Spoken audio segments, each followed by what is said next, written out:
ఈ ఆలయంలోని వినాయకుడి విగ్రహం రోజు పెరుగుతుందంటే మీరు నమ్ముతారా?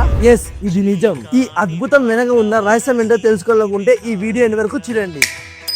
ఆ ఆలయం పేరే కాణిపాకం శ్రీ వరసిద్ధి వినాయక స్వామి ఆలయం. ఈ ఆలయం యొక్క అద్భుతం ఏమిటంటే ఇక్కడ వినాయకుడు విగ్రహ రూపంలో చెక్కబడలేదు, భూమిలో నుంచి స్వయంగా ఉద్భవించారు. అది ఎలా అంటే వందల ఏళ్ల క్రితం చిత్తూరు జిల్లాలోని ఒక చిన్న గ్రామంలో ముగ్గురు అన్నదమ్ములు ఉండేవారు. విధి వైపరీత్యం వల్ల వారిలో ఒకరు పుట్టుకతోనే మూగవారు, మరొకరు చెవిటివారు, ఇంకొకరు అంధులు. వారు తమకున్న చిన్న పొలంలో వ్యవసాయం చేసుకుంటూ బ్రతికేవారు. కానీ వారి ముగ్గురి లైఫ్ లో ఒక అద్భుతమైన సంఘటన జరిగింది. అది ఏంటంటే ఒక్కసారిగా తీవ్రమైన కరువు వచ్చింది. బావిలో నీరు లేకుండా పోవడంతో దీంతో ఆ ముగ్గురు అన్నదమ్ములు బావిని ఇంకో లోతుగా తవ్వాలని నిర్ణయించుకున్నారు. అలా తవ్వుతుండగా గడ్డపార ఒక రాయికి తగిలింది. అంతే, ఆ రాయి నుంచి రక్తం దారులుగా రావడం మొదలైంది. చూస్తుండగానే బావిలో నీరంతా ఎర్రగా మారిపోయింది.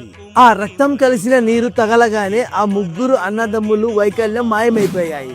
మూగవాడికి మాటలు వచ్చాయి, చెవిటివాడికి వినికిడి వినపడింది, అంధుడికి చూపు వచ్చింది. ఈ వార్త ఊరంతా పాకింది. గ్రామస్తులంతా వచ్చి ఆ బావిని ఇంకా తవ్వి చూడగా అక్కడ స్వయంభూగా వెలిసిన శ్రీ వరసిద్ధి వినాయక స్వామి విగ్రహం కనిపించింది. ఇలా ఈ స్వయంభూ విగ్రహం వెలుగులోకి వచ్చింది. ఈ స్వయంభూ వినాయకుడి విగ్రహం అంచెలంచెలుగా ఎలా పెరుగుతుందో ఆ కథ తెలుసుకోవాలనుకుంటే, అలానే ఈ ఆలయం యొక్క అద్భుతాలు తెలుసుకోవాలనుకుంటే పార్ట్ 2 అని కామెంట్ చేయండి. మీరు పార్ట్ 2 మిస్ అవ్వకుండా చూడాలి అనుకుంటే మన పేజ్ ని ఇప్పుడే ఫాలో చేయండి.